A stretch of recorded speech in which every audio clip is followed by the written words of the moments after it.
오늘 우리에게 주신 하나님의 말씀은 빌립보서 1장 27절에서 2장 4절까지의 말씀입니다. 저와 같은 성경은 신약 302쪽입니다.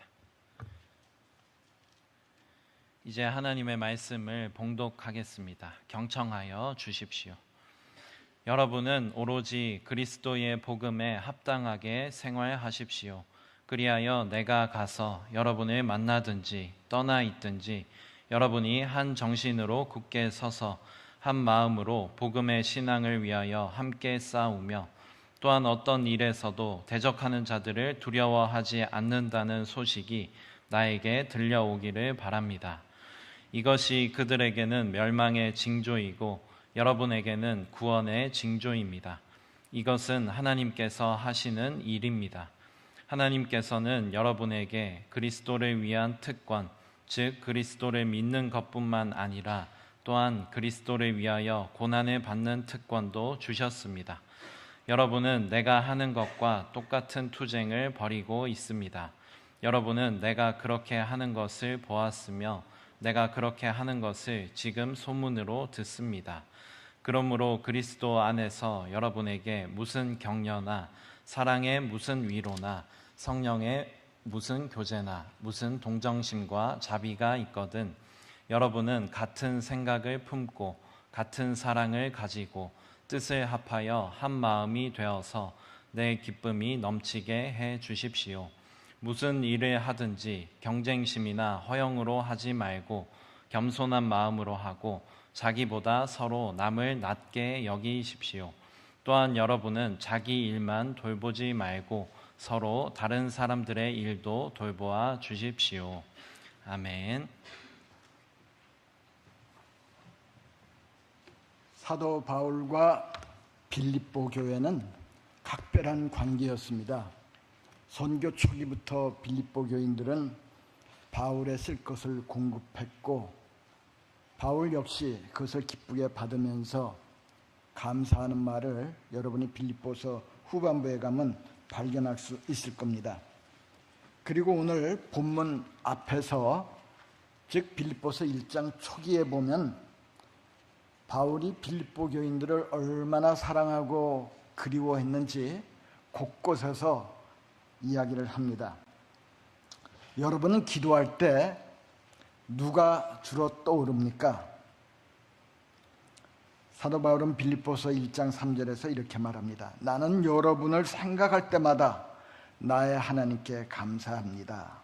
4절에 보면 바울은 기도할 때마다 빌립보 교인들을 위해서 늘 기쁜 마음으로 간구한다고 그렇게 말합니다. 여러분은 기도할 때 누가 항상 떠오릅니까? 그리고 그 사람만 생각하면 기쁜 마음으로 하나님께 감사하고 또 기도드리게 됩니까? 아마 기도 가운데 항상 있는 사람이 여러분이 제일 사랑하고 아끼는 사람이 아닐까 그런 생각을 합니다.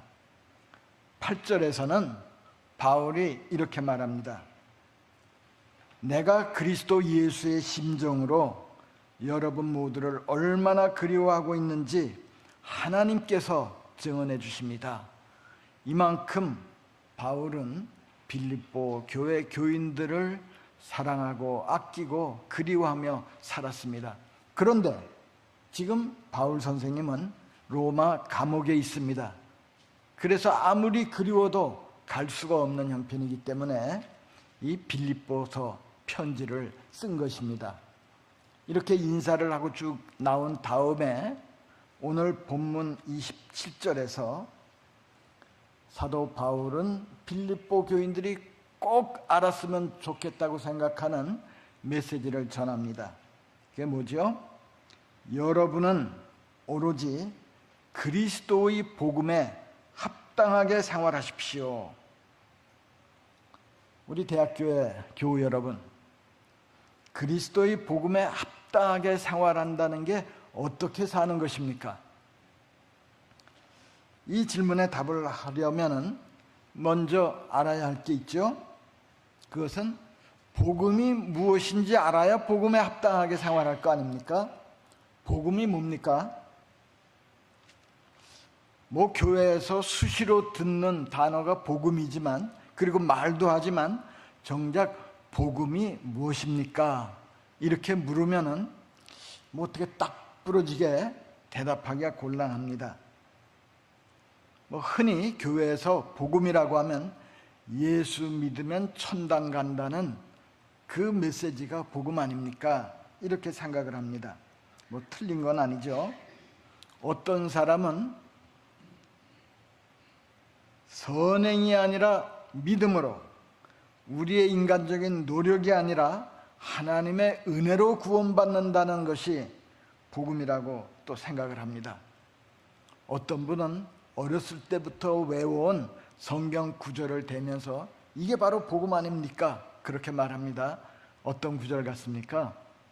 요한복음 3장 16절, 어렸을 때 잘 외웠죠? 하나님이 세상을 이처럼 사랑하사 독생자를 주셨으니 이는 저를 믿는 자마다 멸망하지 않고 구원을, 영생을 얻게 하려 하심이라. 이게 복음입니다. 물론 복음입니다. 어떤 사람은 조금 수준을 높여서 로마서 1장 16절을 통해서 사도 바울이 말했듯이 복음은 모든 믿는 자에게 구원을 주시는 하나님의 능력입니다. 또 이렇게 아주 성경적으로 대답을 합니다. 다 맞는 말입니다만은 저는 복음이 무엇이냐 이렇게 묻는다면 적어도 두 가지는 강조해야 된다고 생각을 합니다. 첫째로 복음은 예수께서 선포하신 메시지요, 예수 그리스도에 대한 소식입니다. 한마디로 표현하자면 우리를 위해 이 세상에 오셔서 십자가를 지시고 부활하심으로 우리에게 구원의 길을 열어주신, 한마디로 예수 그리스도가 복음입니다. 그래서 오늘 본문 27절에 보면 그냥 복음에 합당하게 이렇게 안 하고 그리스도의 복음에 합당하게 생활하라 이렇게 말씀하고 있죠. 둘째로 복음이 무엇이냐고 질문한다면 또 한 가지를 놓치면 안 됩니다. 그건 복음은 어떤 사건이 일어났다는 메시지입니다. 복음은 우리의 운명을 좌우하는 사건이 일어났다는 소식입니다. 복음을 믿는 사람은 예수께서 이 세상에 오심으로 인해서 우리가 새로운 세상에 살고 있음을 인식하면서 살아갑니다. 그렇지 않다면 우리가 과연 복음을 제대로 알고 있는가 한번 스스로 반성해 봐야 합니다. 복음은 예수 그리스도께서 오심으로 세상이 달라졌다고 하는 소식입니다. 그냥 예를 들자면은 복음은 마치 일제시대에 살던 우리 한국인에게 전달된 해방의 소식과 같은 것입니다. 우리 선조들에게, 즉 일제히 탄압을 받던 선조들에게 해방은 일본이 패망했을 뿐만 아니라 우리에게는 이제 새로운 세상, 새로운 미래가 열리고 우리의 운명이 바뀌었다고 하는 그런 소식이 해방의 소식이듯이 복음도 우리의 운명이 바뀌었다고 하는 그런 소식입니다. 물론 해방이 됐다고 해서 겉보기에 달라진 건 별로 없을 겁니다. 여전히 가난하고 배고프고 세상은 혼란에 휩싸여 있습니다. 그러나 다시 의식하고 보면 땅은 예전의 땅이 아니고 내가 하는 일의 의미도 달라졌습니다. 예전에는 전투에 나가는 게 일본 제국을 위한 행동이었지만 이젠 전투에 나가는 게 우리 국민을 위하고 살리기 위한 그런 의로운 일로 바뀌게 되는 겁니다. 복음을 받아들인 사람은 세상이 달라졌고 내가 사는 의미도 알려줬다는 것을 의식하며 살아갑니다. 그렇기 때문에 복음의 기쁜 소식을 들은 사람은 복음을 듣고 받아들이기 전과는 다른 태도와 방식으로 살게 됩니다. 같은 세상이지만 복음을 알고 난 다음에는 세상을 달리 표현합니다. 그 전에 제가 도스토옙스키의 부인 안나가 회고록을 쓸 때 그렇게 말했다고 그러죠. 나는 언제 몇 월 며칠 하나님의 세상에 태어났다. 같은 세상이지만 복음의 메시지를 듣고 새롭게 변화된 시각으로 보면 같은 세상이 아니라 하나님의 세상입니다. 바로 교회는 그리스도의 복음을 듣고 그 복된 소식에 응답하는 공동체입니다.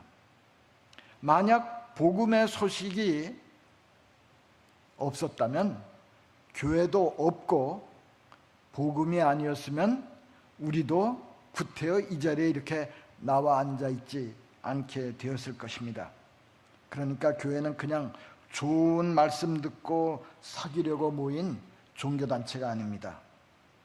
교회는 복음을 받아들이고 복음을 따라 살려고 결단한 사람들의 공동체입니다. 바울은 이 복음을 전하기 위해서 수없이 많은 고난을 받으면서 때로는 생명을 무릅쓰고 복음을 전했고, 그 복음을 기쁘게 받아들인 빌립보 교인들을 생각하면 감동이 되었습니다. 그래서 그들에게 가장 필요한 말씀을 전해주고 싶었습니다.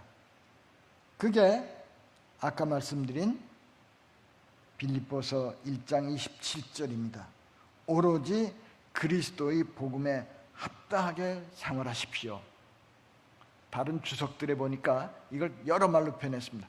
오로지, 오직, 무엇보다 무슨 일이 있든지 복음에 합당하게 생활하십시오. 근데 오늘 박 목사님이 본문을 쭉 읽어드렸습니다마는 거기에 보면 그리스도의 복음에 합당하게 생활하십시오 이렇게 말해놓고 정작 복음에 합당하게 생활하는 것이 이렇게 하는 것이다 구체적으로 써놓질 않았어요. 제가 사도 바울이 아니라 이문균이지만 저보고 이런 구절을 썼다 그러면 그리스도의 복음에 합당하게 생활하십시오 한 다음에 뭐라고 했을 것 같습니까? 하나님의 은혜를 받은 사람답게 구체적으로 여러분도 서로 사랑하며 사십시오. 혹은 에베소서 5장 8절 이하에 있는 말씀처럼 여러분이 복음을 듣기 전에는 어둠의 자식들이었지만 어둠이었으나 지금은 주님 안에서 빛입니다.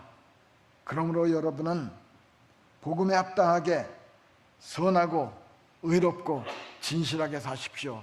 이렇게 또박또박 써줬으면은 아 그렇구나 그러면서 뭐 이렇게 저렇게 살아가게 될 텐데 복음에 합당하게 생활하십시오 해놓고 계속 읽어보면 뭐 구체적으로 그런 생활 지침이 없습니다.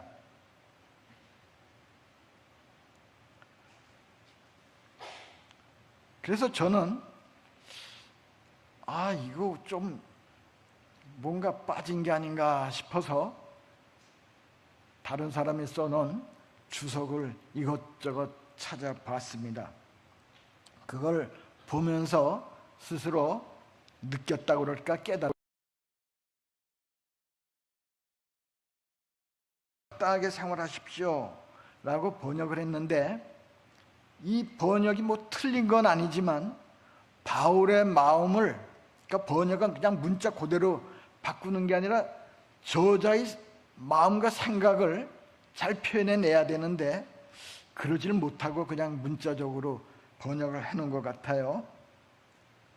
그래서 바울의 마음과 바울 선생님이 빌립보 교인들에게 꼭 말하고 싶은 것을 제대로 전달하지 못하고 있습니다. 사도 바울이 여러 서신, 편지를 썼는데 그곳에 종종 나오는 게 이렇게 살라, 그리스도인은 이렇게 사는 게 마땅하다, 뭐 그런 살다라는 단어가 나오는데, 그때 살다라는 단어는 페리파테인이란 그런 그리스어를 사용해서 계속 이렇게 사용을 했습니다. 그런데 오늘 본문 빌립보서 1장 27절만은 예외적으로 폴리튜오마이, 뭐 제가 헬라어를 잘 모르는데 그냥 주석 보니까 그렇게 써놨어요. 폴리튜오마이라는 단어를 사용했는데, 그러니까 이 성경을 번역하는 사람이 다른 데서는 살다라는 단어를 쓸 때 페리파테인이라고 했는데, 굳이 바울이 여기서만 폴리튜오마이라는 단어를 썼으니까 그리스도의 복음에 합당하게 사십시오, 이렇게 번역하는 것보다는 조금 단어를 바꿔서 생활하십시오, 이렇게 번역하는 게 좋겠다 생각해서 개역성경이나 우리 사번역 성경엔 전부 생활하라, 생활하십시오, 이렇게 번역을 해놨습니다.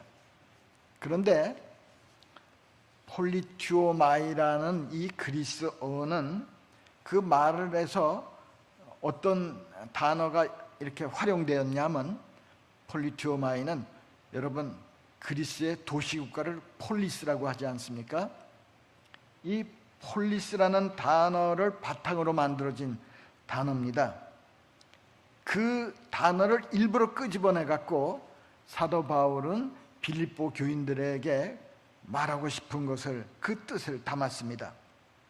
그는 이 단어를 쓸 때 이 단어를 가지고 복음에 합당하게 이렇게 하라 하는 말을 했는데, 그는 이 말을 골라서 쓸 때 고대 그리스 도시국가 시민을 생각하면서 빌립보 교인들도 영적으로 그런 의미로 받아들이기를 바랐던 것 같습니다.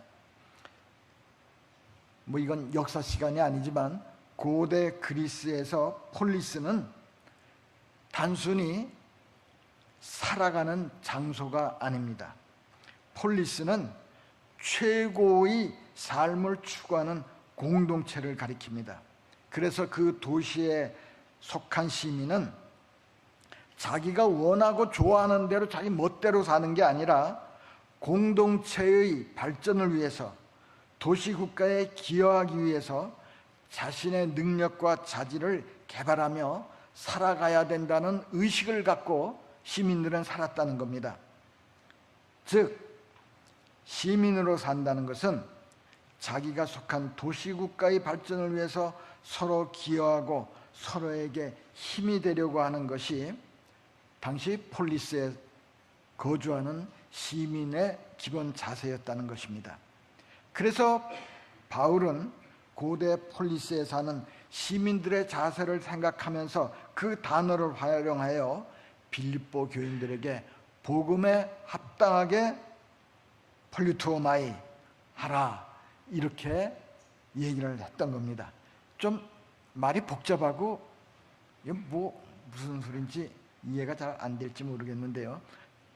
하여간 생활하십시오라고 번역된 폴리투오마이는 여러분은 오직 그리스도의 복음에 합당한 시민, 천국 시민으로 살아가십시오, 뭐 이 정도의 번역이 더 적절한 것 같습니다. 그래서 여러분 그 개역 개정판에 보면은 그 구절 밑에 줄을 달고 뭐라고 썼냐 하면은 천국 시민으로 살아가십시오 라는 의미로 그렇게 줄을 달아놨습니다. 하여간 사도 바울이 본문에서 말하고 싶었던 것은 복음에 합당한 구체적인 행동을 일러주려는 것이 아니라 여러분이 그리스도의 복음을 받았다면 복음을 받은 사람답게 천국 시민답게 그 입장을 견지하고 어떤 어려움이 있더라도 이 믿음을 견고히 지키시기를 바랍니다. 그런 뜻으로 이 빌립보서 1장 27절을 썼던 것입니다. 여러분은 믿음을 견고히 유지해야 합니다. 그러기 위해서 하늘의 시민권을 지닌 사람답게 서로 도우며 적대적인 세력에 대항하고, 그리고 교회 안에서는 서로 사랑하고 서로 다른 사람을 자기보다 낮게 여기고 도우면서 살아야 합니다.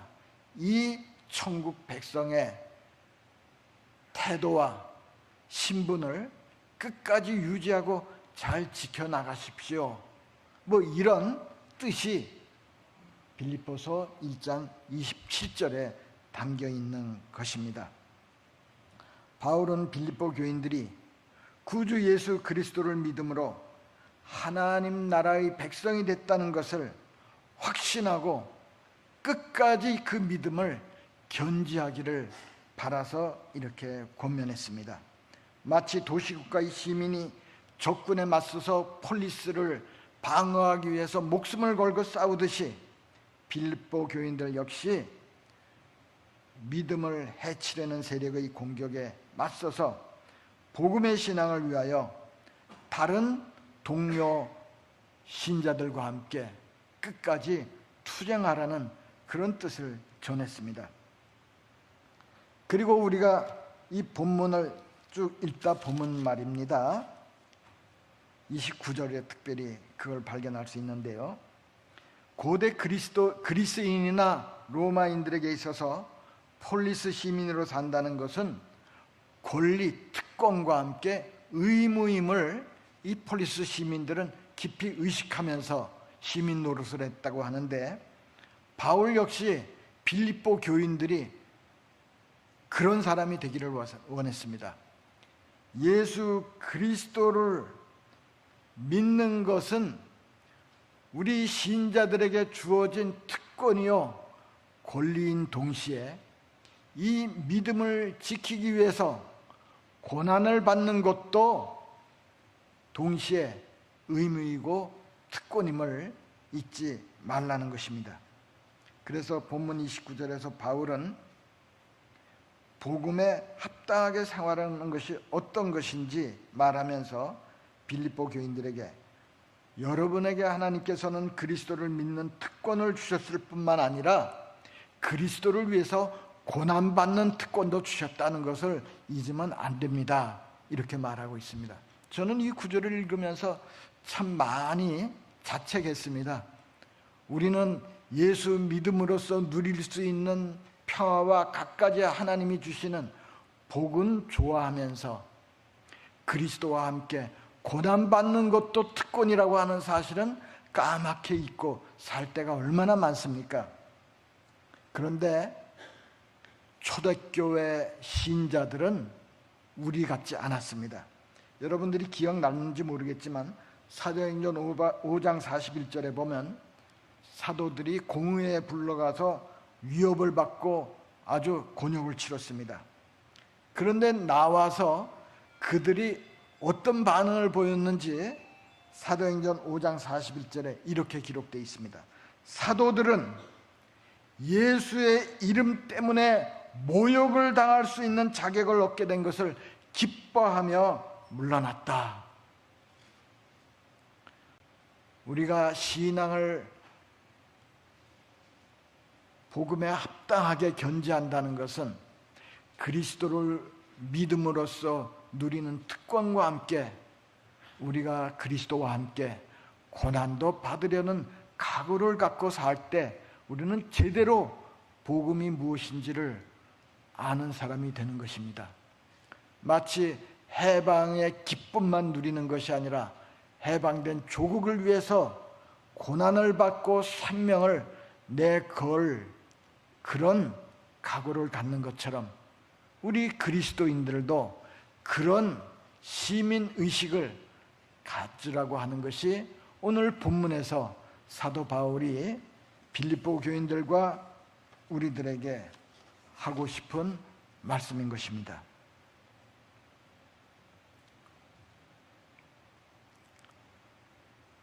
그리고 복음에 합당하게 시민 노릇을 잘 하기 위해서 신앙을 위협하는 적들의 공격에 대해서 물러서지 않고 견고히 믿음을 지키는 것과 동시에 하늘나라 시민의 시민 노릇을 잘 하려면 빌립보서 2장 1절 이하를 또한 잘 읽고 그 말씀을 마음에 새겨야 합니다.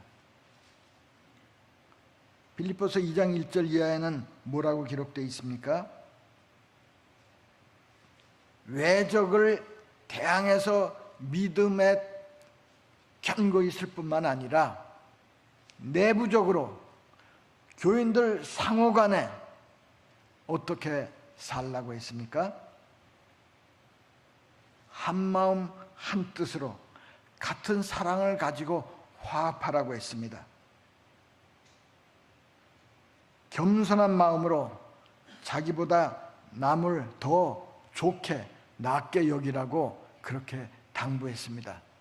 이렇게 교인들 간에 서로 사랑으로 화합하고 서로 상대방을 위해서 도움을 주려고 하고 다른 사람을 무시하지 않고 존경할 때 우리는 하늘나라 시민의 노릇을 제대로 하는 것입니다.